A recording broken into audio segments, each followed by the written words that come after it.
Peter. Thank you, Caroline. Are any officials here preparing to fight Democratic lawmakers in the streets? Absolutely not. So and thanks for the question. Some elected Democrats are so steamed about Doge. Congresswoman LaMonica McIver says we are at war. Ilhan Omar says we might actually see somebody get killed. And Chris Van Hollen says we have to fight this in the Congress. We have to fight this in the streets. So what now? And may I just point out, if you heard that type of violent, enticing rhetoric from our side of the aisle, from Republican leaders on Capitol Hill, I think there would be a lot more outrage in this room today. It's unacceptable, the comments that have been made by these Democrat leaders, and frankly, they don't even know what they're talking about. Because President Trump was elected with a mandate from the American people to make this government more efficient.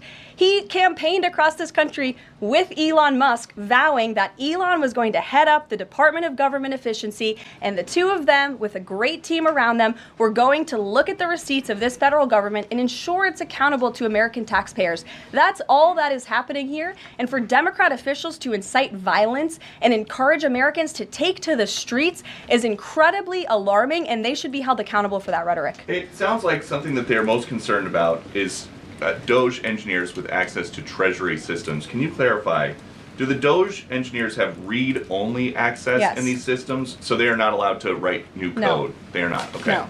And then one more thing. NBC is reporting that some of the illegal immigrants that we've seen rounded up and arrested are not being deported. They're being released with ankle or wrist monitoring devices, or they have to check in on the phone. So is the administration arresting more people than you have room for? I have seen the reports, and I'm glad you brought it up because we want to address it.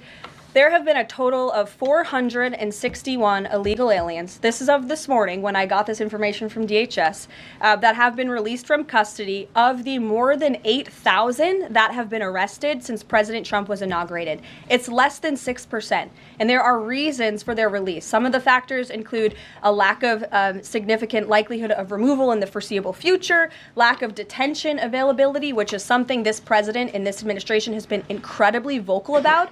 We are doing everything we can to deport and detain illegal immigrants, but we need Congress's help to increase funding for Border Patrol and for ICE to increase detention capability in our facilities. And then other serious medical conditions have also been the reasons for some of the release of these individuals. But none of them have final deportation orders. Many of them are probably contesting their immigration status. I'd refer you to DHS for more details, but I did get that information because I knew it would be a question, so thank you. Sure. Caroline? Yes. The president and you here again today have made clear, given the devastation, you think Palestinians have no choice but to leave Gaza and go elsewhere. But Palestinians say this is their home. They don't want to go. The president last night said he's willing to use the military if necessary. Is the U.S. prepared to remove Palestinians from Gaza by force? The president is prepared to rebuild Gaza for Palestinians and all people in the region, peace-loving people who want real economic development and opportunity in the region. This is a region that has been controlled by Iranian-backed terrorists, Hamas, who have brutalized not just Israelis but Palestinians too. It is because of Hamas that you see those images on that screen, that Gaza has become a demolition site because Hamas launched that brutal attack on Israel on October the 7th. And so again, I would stress, President Trump wants to ensure that this can be a place where all people can live in peace. He is a peacemaker in chief. He made that very clear in his first term. And as for how that will be accomplished, the president and his team are talking with our allies in the region to consider next steps. But should the American people be prepared to see U.S. military on the ground fighting a ground war against Hamas? Again, the president has not committed to U.S. troops in the region. But it is an option. I have said that the president has not committed to that yet. Garrett, great to see you here today. Thank you. On Gaza, the president has spent basically his entire public career criticizing foreign entanglements, nation building, sending American troops to fight abroad, particularly in the Middle East. This plan seems like it could ultimately involve all of those things. Can you explain this reversal and how building and owning Gaza squares with America First foreign policy? I would reject the premise of your question that this forces the United States to be entangled in conflicts abroad. The president has not committed to putting boots on the ground in Gaza. He has also said that the United States is not going to pay for the rebuilding of Gaza. His administration is going to work with our partners in the region to reconstruct this region. And let me just take a step back here, because this is an out-of-the-box idea. That's who President Trump is. That's why the American people elected him. And his goal is lasting peace in the Middle East for all people in the region. And as I said in my opening remarks, we've had the same people pushing the same solutions to this problem for decades. And it's been made very clear to the president that the United States needs to be involved in this rebuilding effort to ensure stability in the region for all people. But that does not mean boots on the ground in Gaza. It does not mean American taxpayers will be funding this effort. It means Donald Trump, who is the best deal maker on the planet, is going to strike a deal with our partners in the region. Because he did not rule out American troops in Gaza last night. Are you doing that now? I am saying that the president has not committed to that just yet. He has not made that commitment, and you know that. And on the foreign partners, the Jordanians, the Egyptians, the Saudis have already panned this plan.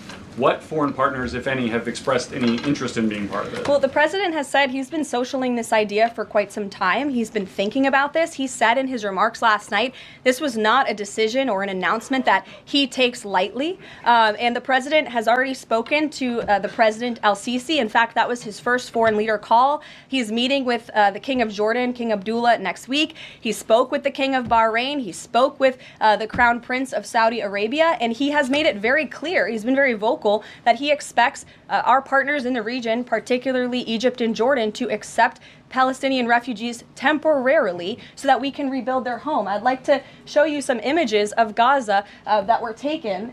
Fox News aired this. I mean, that is, as they put it, an apocalyptic scene in Gaza. This is an uninhabitable place for human beings. Do you really think that families can live their dream in a region that looks like this, with no running water, no electricity? And the special envoy to the president, Steve Witkoff, recently traveled to Gaza, as you all know. And he came back with images that he showed the president of the dire situation here. And the president made this decision with a humanitarian heart for all people in the region. Dasha. Caroline, you said the president has been working on this idea for a while behind the scenes now. Is there a written plan based on the president's proposal for Gaza? And if so, when was it drafted and who had a hand in that? The plan was written in the president's remarks last night as he revealed it to the world and to the American people, and his team are continuing to be engaged on this effort. I saw the National Security Advisor this morning. He has a very busy day of calls, and they will, again, continue to engage with our partners. That includes Steve Witkoff as well. Mary. On media coverage of this executive order and the topic in general, what's the White House's view of framing that calls men transgender females or similar rhetoric coming from organizations like the ACLU and GLAAD? Well, it's been very clear. The policy of this administration is that there are only two sexes, male and female. Pretty simple. Brian Glenn. Yes. USAID has gotten a lot of attention the last couple of days with some of these bizarre things that we've been, taxpayers have been funding. Mm-hmm. Now it looks like there are a couple media outlets that have been dragged into this conversation as far as USAID funding as well. Does the president have any comment on that? So upon coming out here to the briefing room, I was made aware of the funding from USAID to media outlets, including Politico, who I know has a seat in this room. And I can confirm that the more than $8 million taxpayer dollars that have gone to essentially subsidizing subscriptions to Politico on the American taxpayers' dime will no longer be happening. The DOJ team is working on canceling those payments now. Again, this is a whole of government effort to ensure that we are going line by line when it comes to the federal government's books. And this president and his team are making decisions across the board on, do these receipts serve the interests of the American people? Is this a good use of the American taxpayers' money? If it is not, that funding will no longer be sent abroad, and American taxpayers will see significant savings because of that effort. Sure, go ahead. Yes, yes. On the executive order set to be signed today, you said that this will be enforced. Can you spell out for schools and the public how exactly the administration plans to enforce this, even at the local levels? And on top of that, there are human rights groups who say that this could expose kids to discrimination. What is your response to that? I think kids have already been exposed to discrimination, especially young women and girls who have been forced to shower in locker rooms with biological men, who have been forced to compete on playing fields with biological men, which is incredibly unfair and unsafe, and again, an incredibly unpopular policy with the American people. As for the actions that this executive order takes, I already laid those out at the beginning of the briefing. I'm happy to give you a copy of this fact sheet so you can let your audiences across the country know. What's your message to schools who don't comply with this? They should, because it's going to be federal law in about an hour and a half. To your colleague to your right, to my Thanks, left. Caroline. Yes. Taylor with Spectrum News. You talked a bit about Doge. Elon Musk is currently a, quote, special government employee who also owns companies that have billions of dollars in federal contracts. You said earlier this week that he has abided by all applicable federal laws, but what steps is the Trump administration taking to address that conflict of interest? The president was already asked and answered this question this week, and he said if Elon Musk comes across a conflict of interest with the contracts and the funding that Doge is overseeing, then Elon will excuse himself from those contracts. And he has, again, abided by all applicable laws. In the back left, go ahead. Trade advisor Peter Navarro, when asked about the External Revenue Service today, said, quote, we're going to collect a lot of tariff revenues and we're going to get tax cuts out of it. Is it the official position of the White House that tariffs will lower taxes for Americans? The president has always been clear that he believes tariffs are a tax on foreign nations, and he's committed to cutting taxes for the American people here at home. He also believes tariffs are a great revenue raiser for this country, and that's exactly why he has committed to the creation of the External Revenue Service, which I think is a phenomenal idea. Specifically, Ilhan Omar warned that the disrespect shown to crisis response teams due to the cutting off of email access and apps could endanger American government employees working in other countries. Omar stated, the level of disrespect is truly criminal, as crisis response teams around the globe rely on email access and apps for their safety. We might genuinely see someone get harmed. An American government employee could be endangered in the countries where they operate. What's your thoughts on this? Let us know in the comments. Caroline Levitt discussed key topics including concerns about Democratic leaders inciting violence, the situation in Gaza, and President Trump's executive order on women's sports. She emphasized the administration's focus on government efficiency, protecting taxpayers, and ensuring fairness for women in sports.